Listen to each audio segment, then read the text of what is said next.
I mean, I guess I had two questions. How did you experience that out there?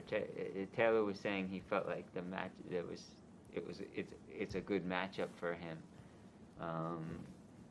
Just certain kinds of shots that he hits, he felt like there were things that he could do to exploit. You know, I was wondering if were you thinking of that going into the match?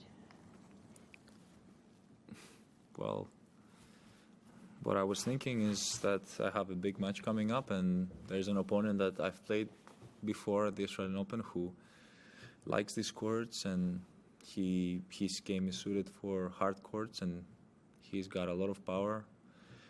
He's got a big serve, you know. These were things that I was for sure concerned going into the match, and I had to be prepared to face, and I didn't face him the best way, but he played really well, and he deserves a win because he did everything possible to kind of not let me dictate or be in control of any point. And I can only, let's say, take that as something that hits me really hard and perhaps awakes me and feeds a little bit my ego.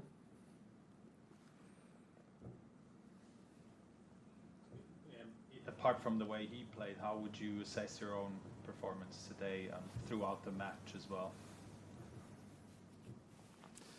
I wish there was much more play involved. I felt like at times, well, there were certain gaps during the match where it was purely just serve and not much to it. I just wish I could rally and create points, get to like sort of discover what works best for me through rallies and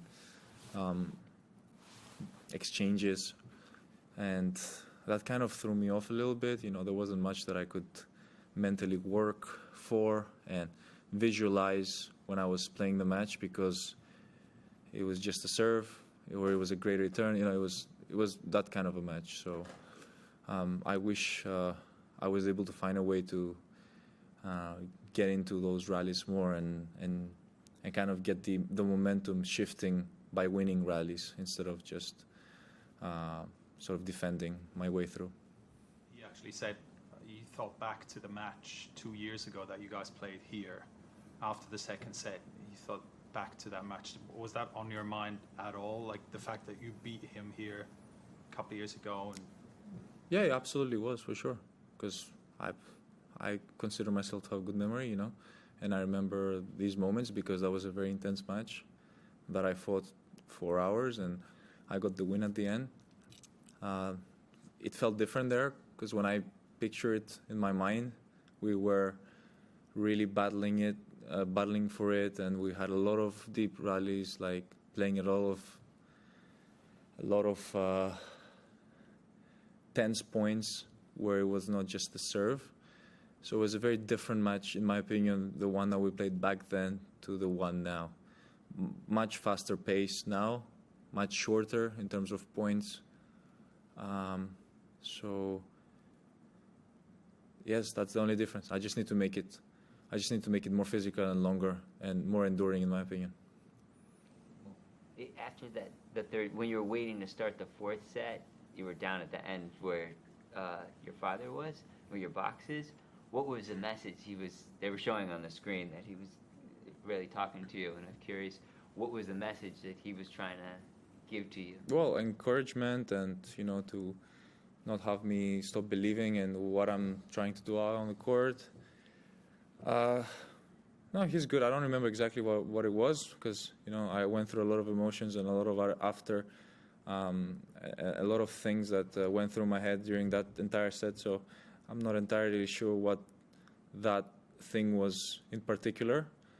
But, you know, he really wanted me to get into the match. He really wanted to show me that I'm not alone out there, and there's a whole pack behind me, and they're out there to give me all their strength and all their courage to keep on going strong and to find a solution at the very end of it. Last one. After a tough loss like this one today, how long do you usually take to move on? I would probably say a few days.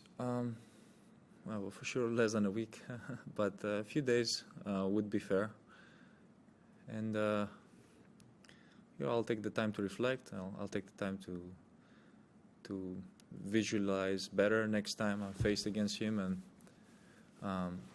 to allow myself to have all these emotions sink in and be part of my past, be part of my journey on the tennis court.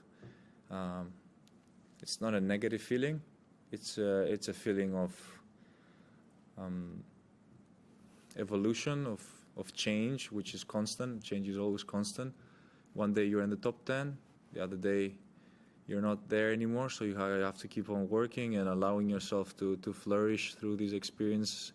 Allow yourself to sort of seek for all these moments that have been working for you over the last few years, and give it another shot time after time, because it's painful, and the moments are, the moments of glory are not that many.